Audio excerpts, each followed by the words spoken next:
যে এত সময় লাগে। দেখতে পাচ্ছেন পদ্মার জ্যান্ত ইলিশ মাছ।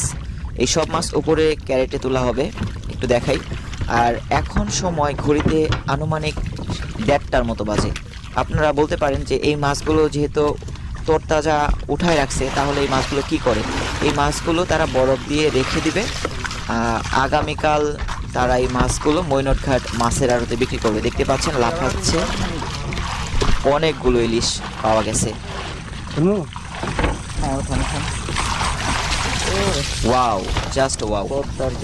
এই মাছগুলো এখন ঢালা হবে, ক্যারেটে রাখা হবে, তারপরে ককশিটে বরফ দিয়ে রাখা হবে।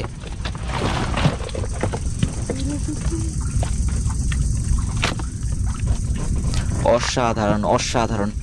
এমন চিত্র আসলে দেখা বড় মুশকিল। আমি তো ভাবছিলাম যে আরো অনেক মনে হয় মাছ পাওয়া যাবে, তবে না।